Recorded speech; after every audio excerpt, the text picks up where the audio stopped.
그러면은 이번에는 지난번 국무총리하고 장관 청문 내용 그리고 임명 그 내용들을 좀 정리하도록 하겠습니다. 우선 가장 문제가 됐던 3명의 장관이 있었지 네. 않습니까? 임노박이라고 임노박이라고 했어요. 그런데 그 중에서 도자기 후보자는 죽고 예. 여자 조국 임혜숙은 살고. 살아났습니다. 과기 정통부 장관이죠. 그래가지고 당당히 장관 임기를 시작을 했는데요. 과연 임혜숙 이 과기 정통부 장관이 비리 종합 세트라는 그런 비난을 받으면서 국민들의 염장을 너무 많이 질렀는데도 불구하고 이 장관직을 이렇게 수행해도 되나요? 그러니까 우선 있죠. 그 해양수산부 예. 박준영 이름이 뭐 하도 박준영, 박형준, 박뭐가 많아가지고 예. 박준영 후보는 정통 관료 출신이죠. 그렇죠. 네. 그래서 시중에 하는 말이 역시 정통 관료 출신의 얼굴이 제일 얇구나. 근데 우리가 볼 때 시민들이 볼 때 임혜숙 예. 후보보다는 이제 장관이 됐네요. 예. 보다는 박준영 후보가 훨씬 가볍다고 봤어요. 사실 본인 문제는 그러니까 본인이 아니죠. 부인이 물론 이제 그것도 뭐 천여점의 영국 고급 도자기를 그렇죠. 했다는 거 그건 있을 수 그걸 있는데. 이삿짐식으로 사실은 밀수한 거에 된 거죠. 예. 그게 웬 이삿짐입니까? 밀수지. 네. 그건 좋은데 본인의 어떤 여자들이 또 보면 그래서 관심이 많고 예, 특히 영국에 근무했으니까 영국 대사관에 근무했지 않습니까? 근무했으니까 그 참 관심이 많아진 건데 그렇다 하더라도 남편으로서 특히 공무원으로서 공직자로서 그건 잘못된 건 맞지만은 지금 임혜숙 장관의 그 비리를 보면 진짜 좀 전에 말씀하신 대로 종합 비리 세트 예. 그 여자 조국이다 할 정도로 본인도 거의 인정한 게 많아요. 그것도 그 중에 뭐 같이 외국 여행 가고 논문 문제 뭐 하여튼 너무 많아가지고 그래서 왜 우리가 그때 이 자리에 나와서 임혜숙 후보를 자르지 않겠느냐 예. 그렇게 이야기했는데 그렇게 생각을 했었죠. 그것도 1순위가 임혜숙이고 예, 박준영 후보 자진 사퇴 형식으로 그 얼굴 제일 얇은 사람이 나가고 그래가지고 도마뱀 꼬리 자르기 하듯이 네가 스케이프고트라 그러죠. 희생양이 되어라. 지명 처리하면 대통령이 흥결이 되니까. 예. 자진 그러니까 사퇴. 전부 다 말하는 거죠. 예, 네가 이거 그렇죠. 사퇴해줘야 한다. 그야 우리가 뭐 다 아는 건데 네. 이번에 아마 임혜숙 후보를 탈락시켰다면 그런 식으로 비난이 좀 덜했을 건데 예. 이게 너무 뻔해 보이는 겁니다. 임혜숙하고 누구죠 이름이? 노형욱. 그걸 살리기 위해서 박준영을 잘랐다. 이게 보이는 거예요, 이게. 왜냐하면 비리의 정도를 우리가 균형을 재보면은 제일 약한 사람을 자른 거예요, 지금. 그래가지고 이제 약한 사실 머리죠. 그 더불어민주당 초선 의원들도 사실 다는 우리도 안 된다. 중진들은 뭐 딴 말 했겠지만은 그러니까 그 국민 눈치, 그다음 더불어민주당 초선 의원 눈치 이런 걸 다 보고 이제 이 사람 하나 쳐내고 나머지를 함으로써 다 이제 포괄하겠다 이건데요. 그런데 이 국민들을 너무 가분게 가분게. 예, 국민들이 다 알고 있거든요. 예. 그거 다 알고 있는데 그런데 지금 임혜숙 후보를 갖다가 그렇게 한 이유를 뭐 여성 장관 비율을 맞추기 위해서 했다는 건데 예, 그러면 다른 여성 하면 되잖아요. 이거 탈락시키고. 그렇죠. 굳이 왜 임혜숙 후보만이 우리나라 과기 정보 이런 걸 최고로 할 수 있는 사람이라는 게 어디에 나와 있습니까? 사전에 나와 있습니까?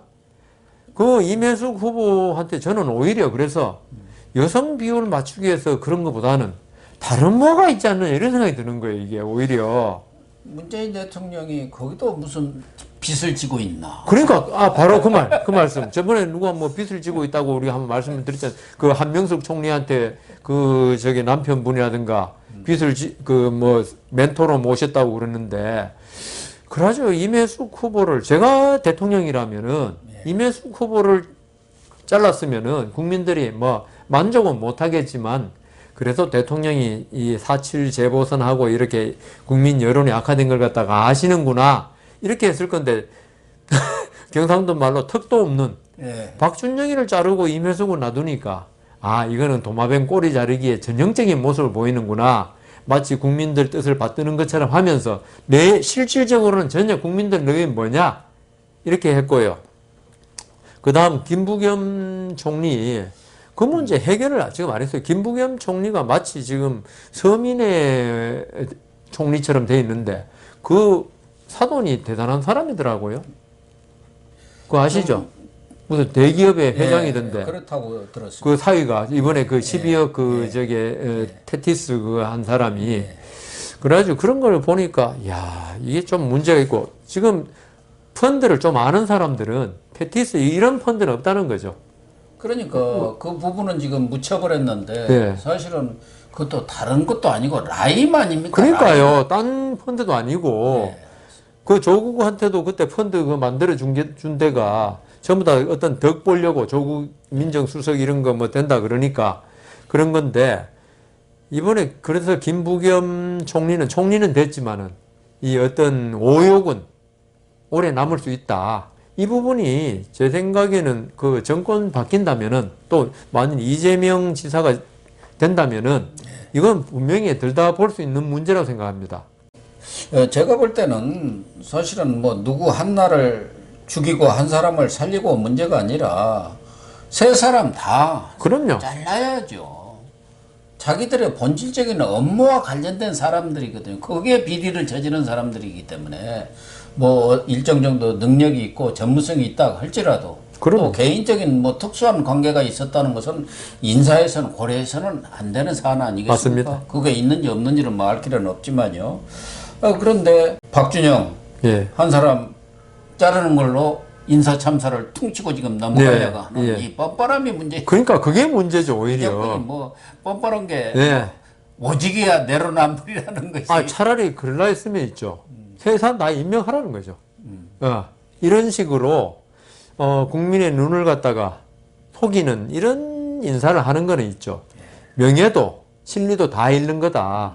이번에 명예를 좀 찾으려 했으면 좀 아깝다 할지 몰라도 세 사람, 적어도 두 사람, 임혜숙하고 이런 사람 잘라놓고, 그 다음 김부겸 총리에 대해서도 있죠. 야당이 전부 다 회장을 빠져나갔지 않습니까? 거기서 자기들 170몇 명이 모여가지고 표결했는데 그게 무슨 표결입니까? 그러니까 제 생각에는 야당을 끝까지 설득을 시켜야 한다 이거죠. 설득을. 적어도 총리 인준안인데 같은 경우는 야당과의 협상을 통해서 원만하게 처리를 했어야죠. 그 중에 하나가 법사위원장 그 작물 아닙니까? 작물. 그 오랫동안 그렇게 취두고 남의 걸 갖고 있으면 안 되죠. 돌려주고. 작물. 맞습니다. 그 야당한테 돌려주고 지금 상임위원장 7자리도 돌려주고 자기들이 지금 독식 오르고 있지 않습니까? 민주화 이후 여야가 의석수에 따라서 이렇게 상임위원장을 나눠왔던 거, 배분해왔던 게 관행인데 그것도 지금 자기들이 전부 독식해 갖고 일방 처리를 하고 있는 그런 상황 아니에요? 나중에 이 상황이 반대로 됐을 때 자기는 할 말이 없는 거예요.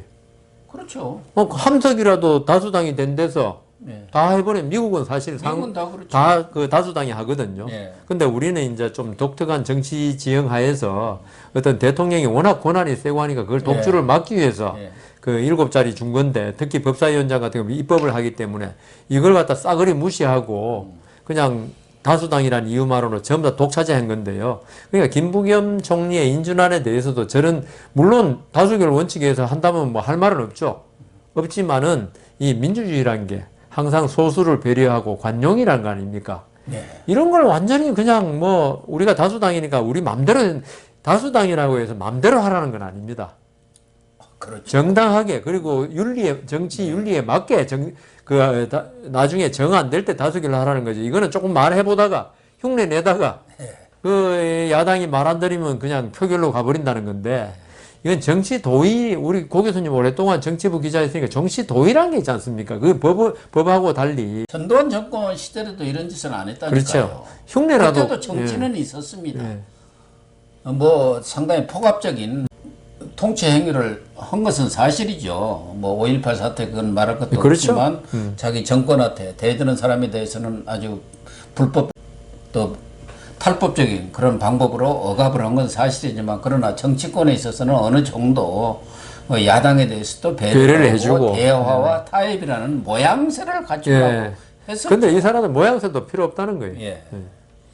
그게 이제 제일 문제고 또 하나는 이 인사청문회 제도를 네. 이 문재인 정권 들어와서 완전히 그냥 형해화시켜버리고 예, 그렇죠. 그냥 있으라 만한 그런 인사청문회 그냥 들러리 그런 청문회로 그냥, 만들어버린 거 아닙니까? 예. 통과 의뢰. 예. 통과 의뢰 정도로 했는데 지금 또 문제가 그 윤리 도덕 검증 예. 그걸 갖다가 자기들이 야당일 때는 이 도덕 검증으로 청문회를 전부 거의 끝냈다고요. 그 낙마도 많이 시키고 예. 그런데 지금 와서는 왜 도덕 검증을 국회에서 하느냐 이런 문제를 제기하더라고요. 그러면서 예수나 공자도 예? 한국에서는 대통령 장관 되기 힘들겠다고 그러더라고요. 그 윤건영이는 누구야 빌 게이츠 뭐 빌 게이츠도 어렵다고 하는데 빌 게이츠도 이혼하고 있잖아. 그러니까요. 다 문제가 또 정치 환경이 다른 거 아니겠습니까? 그러니까 정치 환경이 다를 뿐만 아니라 제가 그랬지 않습니까? 미국에서는 FBI 이런 데서 있죠. 네. IRS에서 미리 도덕 검증을 끝마친 다 사람을 철저히 그 후보로 그 장관 후보로 대통령이 내세우거든요. 근데 우리는 민정수석실에 민정비서관이야 마마 하는 모양인데 기능이 마비돼. 검증을 아예 안 하고 그 사람들은 대통령이 좋아하는 사람의 말 한마디 못하고 예. 그 허가장을 내주는 거예요. 후보 허가장을. 이런 상태에서 국회에서 그 검증까지 안 하면은 어떤 사람이 장관을 하는지 국가의 지도자인데 근데 갑자기 지금 와가지고 도덕 검증을 하지 말자. 아니 그러면은 도덕에 흥결이 없는 사람이 그렇게 없습니까 우리나라에? 아니 쓰레기 같은 사람들 파렴치범을 내놓고 도덕 그러니까 도덕을 하지 말자 그러니까. 그걸 제도 탓으로 지금 돌리고 그러니까요. 있는 거 아닙니까? 그리고 제가 말씀드렸다시피 장관들은 있죠. 실무자가 아니거든요. 일은 국장 이하 서기관 과장들이 하는 거고 사무관들이. 우리나라에 있죠. 행정부의 행정규칙이라는 거 있잖아요. 예. 그거 거의 사무관 입법입니다. 그렇죠. 예, 사무관이 기한이 예, 되니까요. 그래 과장은 이제 그 검토해가 도장 찍고 이제 차관 결재 받는 거 있고 이런 장관 결재 맞는데 장관이 하는 거 아닙니다. 장관은 있죠. 예, 바른 눈을 가지고 어떤 도덕적인 잣대를 가지고 있죠. 대통령의 어떤 외압, 그다음 그 청와대 수석들의 외압 이런 게 지금 우리 홍남기 그 저기 경제부총리인가요? 예. 완전히 뭐 조금 한마디 하다가 위에 확 누르면 찍 해가지고 뭐 재난지원금 막 뿌리고 막 하지 않습니까? 홍백기 아닙니까? 예, 그래서 장관은 있죠. 그런 걸 막아내라고 있는 자리예요. 그래서 그 어떤 본인의 능력, 물론 중요하지만 본인 능력보다 훨씬 장관의 그 자리에 중요한 거는 어떤 외압의 그래서 지금 윤석열 전 총장이 대통령 후보까지 지금 대통령감까지 그렇죠. 오른 건데 장관이 물론 대통령 하라는 건 아닌데 앞으로 그게 문제가 아니고 장관이 될 사람은 있죠. 도덕적으로 흥결이 없어야지 예. 대통령이나 국회의 압력을 물리칠 수 있습니다. 자기가 흥결이 많으면 있죠. 뭔가에 터지니까 누가 한마디 외압을 가하면 아유 그렇습니까? 안 봐줄 수가 없어요. 장관이 한마디 봐주는 게 결국은 우리나라 정책의 어떤 방향을 왜곡되기 때문에 국민의 손해를 보는 거예요. 그래서 그 지금 이 정권에서 뭐 도덕적 흠결이 없는 사람은 없고 세상에 그런 상태에서 국회에서 이걸 가지고 계속 낙마시키면 어떻게 하냐. 그러니까 문재인 대통령이 청문회와 관계없이 이번에는 뭐 청문 보고서 없이 한 건 아니죠. 두 번째 요청했으니까 그거는 뭐 하도록 돼 있더라고. 두 번째 요청하면 청문 보고서 없이 할 수 있도록 그렇게 했는데. 일방적으로 채택을 한 그러니까 한 거니까 뭐 똑같은 건데 사실은. 그게 그거예요. 예. 이 그 앞으로 이 장관이 하는 데 있어서 능력 자꾸 내세우지 마라 이거죠. 우선 도덕적으로 사람이 된 사람을 내세우고 그다음 능력을 갖다 봐라 이겁니다. 그러니까 문재인은 제도 탓을 하는데 지금 문재인 정권 들어서는 뭐 고위직은 말할 것도 없고 외곽에 있는 좀 괜찮은 따뜻한 자리들도 전부 그 인재풀이 아주 협소합니다. 그래 자기 진영 사람 이념이 맞는 사람만 지금 하고 하다 있지 보니까 그렇게 된 거죠. 다른 정권에도 그런 경향은 있었지만 이 정권 들어서는 그게 다 강화되다 보니까 그러니까 자기 패밀리 정권이야. 끼리끼리 하니까 서로 뭐 열심히 검증할 필요가 없는 거죠. 검증하면 안 되죠. 열심히 예. 하면은. 그리고 그리고 오지게야 오늘 아침 신문에도 났던데 그 특별감찰관 거꾸로 두 개 되어 있는 것도 예산만 낭비하고 있더라고요. 그 특별감찰관은 청와대 고위직 수석들 그리고 대통령 친인척 대통령 가족들 그걸 비리 감찰을 하도록 되어 있는데 그거 있으면 아주 골치 아프니까 아예 두지를 않고 34억이 4년간 날라갔다는 거 아닙니까? 그 그렇죠. 임대료만 갖고 네, 이석수 감찰관을 끝으로 예, 예. 감찰관이 임명도 안 됐고 자기들한테 불리한 짓을 지금 하잖아. 3명이 근무하고 있는데 이 사람 예산 집행하는 사람이에요. 월세 내고 임대료가 그렇게 비싼 데 있더라고요. 엄청나게 비싼데. 그러니까요. 그 건물주만 좋은 일 시키고 있더라고요, 지금. 예. 그러니까 이런 인재들도 좀 폭넓게 천하의 인재들을 부으면은 왜 사람이 없겠습니까? 없겠습니까? 도덕성도 있고 능력도 능력도 있고. 갖춘 사람 그게 있을 텐데 지금 4년 되다 보니까 웬만한 사람 자기 사람 다 썼지 않습니까? 근데, 그러니까 이제 찌꺼기들 갖다 쓰니까 이렇게 되는 거예요. 제 생각에는 문재인 대통령 정권에 지분권자가 너무 많지 않느냐. 지분권자가 많다는 건 봐줄 사람이 많다는 겁니다. 그 대통령의 본인의 능력으로 대통령이 되고 그 다음 자기 줏대가 있고 어떤 이념이 확고하다면요.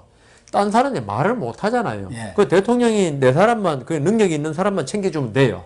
그런데 문재인 대통령이 정권을 잡는데 민주노총도 뭐 맨날 요구하는 게 많더라고요. 정겨지고 뭐고 다 이게 뭐 청구서가 아마 문재인 대통령한테 그 인사 청구서가 하루에도 몇 장씩 올 겁니다. 뭐 대통령 직접 전달 안 되겠지만 그렇게 그 청구서를 다 처리하려 하다 보니까 이렇게 지금 인사 망사가 돼버린 거죠. 네. 그래서 문재인 정권의 그 탄생에 그 창출에 이게 너무나 지분권자가 많더라. 저는 네. 이번 그런 사태를 것 같습니다. 보고 하면서 야 이래서 앞으로 대통령이 개인의 어떤 역량이 출중한 사람을 뽑아야지.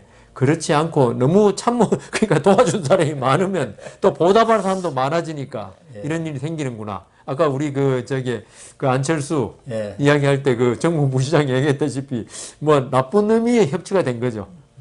그럴 것 같습니다.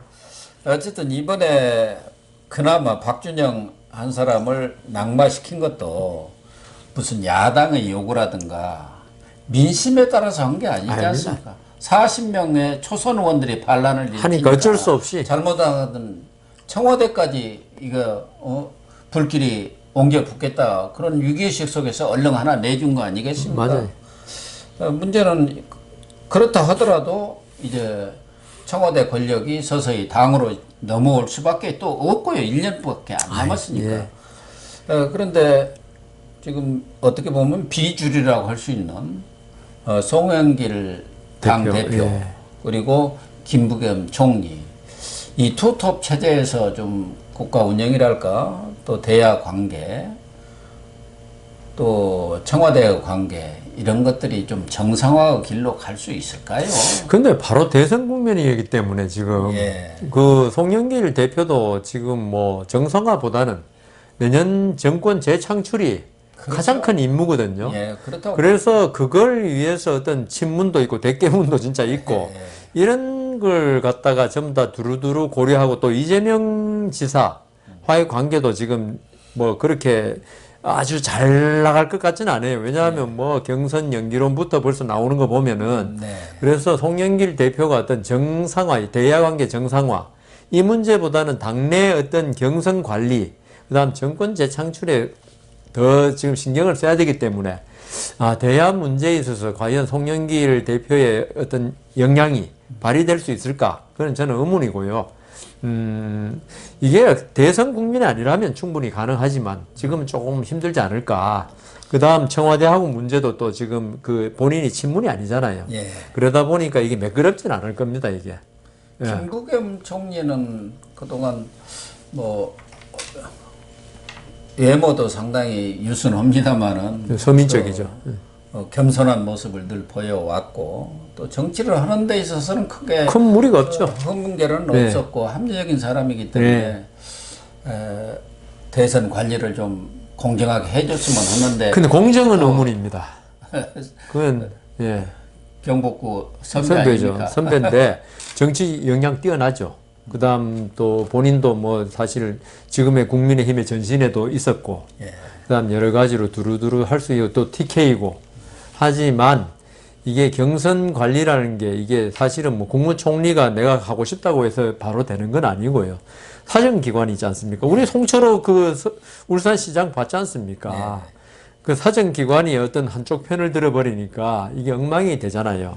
그래서 지금 우리 그때 그 검찰총장 지금 김호수 후보 내세우는 거 그거 왜 내세웠겠냐 우리 이야기 했지 않습니까?